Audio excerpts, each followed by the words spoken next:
I'm sure you're all aware of the single parent epidemic going on in the African American community. One thing that several children can bring into your life is a set of serious financial difficulties. The single mother has the lowest net worth in America, and the single father gets completely pounded by the child support system. The black father specifically gets the most heat for not paying child support. Not saying that the white fathers don't, because there is an agenda here in America that is focused on eradicating the family completely. That means all families, including the white families that have been taught from a higher conscious civilization that family is important to the overall success of the civilization and its future. Could this be a blessing in disguise? Could this single parent problem guide people back to wanting to do the right thing as parents in a family structure? Could the constant suffering of the two parties, the single mother and the single father, somehow bring them back together? Could the governmental legislative forces against them force them to work together, united, to raise their children properly? That would be ideal. But that may not be the reality. The reality may be that the governing body wants to destroy the family that once was and create another family from the ashes of the previous. How do you go about accomplishing this? I think you would have to go after the black family first, because they had the first civilizations on the planet, which every other civilization after copied. You break the foundation of that family first. And that foundation is the union between the black man and the black woman. Egypt treated its women better than any other key civilization of the ancient world. The Egyptians believed that joy and happiness were valid goals of life and regarded home and family as the main source of enjoyment. Egyptian women were fortunate in two significant ways. One, although women could become pharaoh only in very special circumstances, they were otherwise regarded as total equals to men as far as the law was concerned. They could own property, borrow money, sign contracts, initiate divorce, and appear in court as a witness. However, they were also equally subject to whatever responsibilities normally came with those rights. 2. Love and emotional support were considered to be important parts of marriage. Egyptians loved children as people and not just as potential workers and caretakers for the future civilizations. Women in ancient Egypt were looked at in high regard. Maat was a female goddess in the ancient Egyptian religion who represented truth, justice, balance, and morality.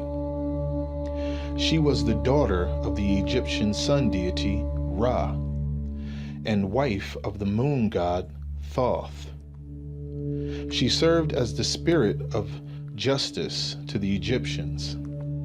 She decided whether a person would successfully reach the afterlife by weighing their souls against her feather of truth, and was the personification of the cosmic order and a representation of the stability of the universe. The earliest writings where she is mentioned date back to the Old Kingdom of Egypt more than 2,300 years ago.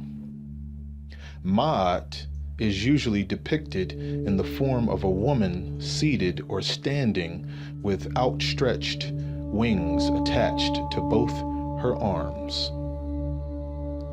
The Egyptian culture was focused on order. Everything had its due place in the world.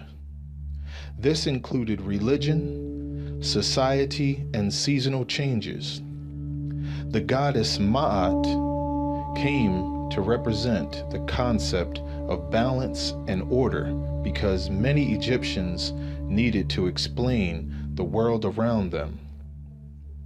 She was the one that kept the stars in motion, the seasons changing, and the maintaining of the order of heaven and earth.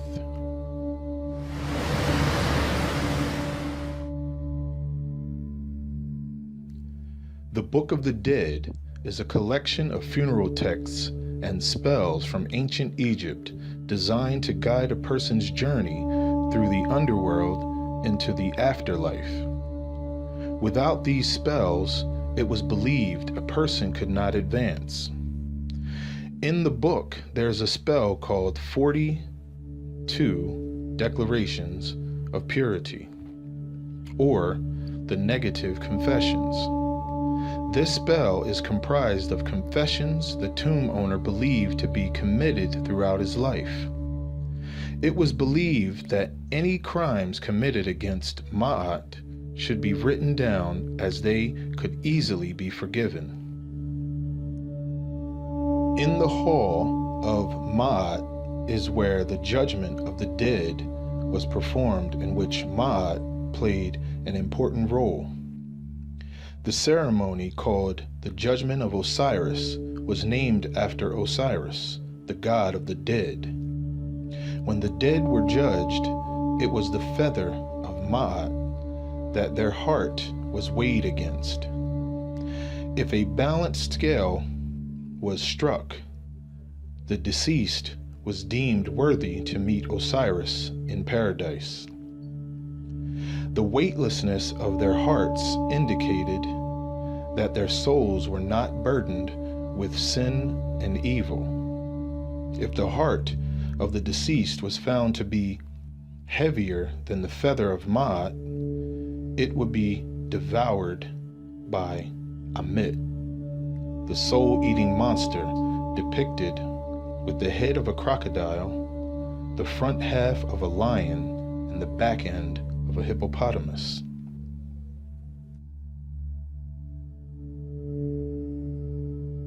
How did the black woman go from being held in high regard, a female goddess in the ancient Egyptian religion who represented truth, justice, balance, and morality, to what we see today in America, this mere mortal? The black woman fought everyone else's battles except her own. The black woman turned her back on the black man, turning him over to the authorities for not paying his child support, instead of her working with him to fight the system that was tearing them both apart. She gave in to the bait of welfare and food stamps and a child support check in the place of that black father as the child and family's sole provider. In the father's place as the support and provider was the state, the same state that houses the father in a cell for not paying his child support. What I see is black women having babies for the sole purpose of collecting a child support check and ignorantly thinking that child support means just financial support for that child. Child support is to support your child mentally, spiritually, emotionally, being there for milestones in that child's life, listening to them, encouraging them, showing them love, and teaching them lessons so they won't have to learn on their own. This love can only be given from the true biological mother and father of that child. Anything else is just an alternative or generic, and cuts that child off of knowing its ancestral past and history. There is a real shift in the paradigm. There is a change happening in the way children are being raised in our society. I don't know if it is a good change or a bad change, but this change is coming under the guise of the old indigenous saying that it takes a village to raise a child, where the state-appointed social workers and counselors get together and tell parents how they should raise their children. All I know is that there is a shift in the paradigm, a shift in the framework containing the basic assumptions, ways of thinking, and methodologies that are commonly accepted by members of our community. Only time will tell if this way of being will be effective. How the Black woman fits into this equation is that she is the adhesive which binds the family together, the cohesion that brings her and her children together with the Black man in that family. But instead of her doing the binding with the support of the Black man, she is doing the binding with the coerced or forced support from the state and various governmental entities. This detachment from the Black man has made her vulnerable to take guidance and supports from entities that may not have her children or her best interest at heart. This entity has also replaced real love a child gets from a mother and father with the children's desire to acquire material possessions. This acquiring of material possessions on the children's behalf in place of their fathers not being in the household has spilled over to the mother wanting those same material possessions in place of the man not being in the household, showing her love in the form of companionship and the primal impulse desire of sexual intercourse that a man and woman need in order to create a long-lasting, committed bond with each other. The woman, the Black woman, is now competing with her own children for the attention from the Black man for what he can offer materially because of his physical, mental, and spiritual absence from the family. As a result of the absence of the Black man physically, spiritually, and emotionally from the family, the children and the woman start to look elsewhere for support. These supports range from basic necessities to moral supports. Let's start with a father's role in his son's life. What is that role? Protector. Protector. Provider. Provider. And to be a model, a demonstration of what it is to be a man. And how a man needs to be, how a man shows up, not just what a man does, but also how a man provides, how he protects for the women. I mean, it's like looking at yourself in the mirror, you get to see your role played out, and that's so important for young boys.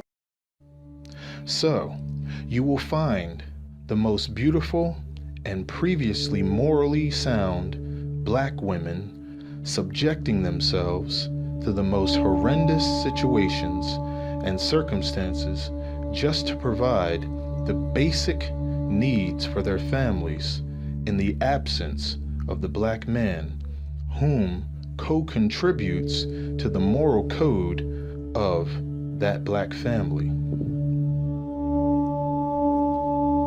This very sad cycle continues in all families in this country whom have lost the man of the house to purposely place traps geared to break apart the family in general. This is how the black woman went from being held in high regard, a female goddess in the ancient Egyptian religion who represented truth, justice, balance, and morality, to what we see today in America, a slave to the system. Because the black woman is the mother of humanity and civilization, the only way to destroy a civilization is to kill it at the root, and that is the black woman.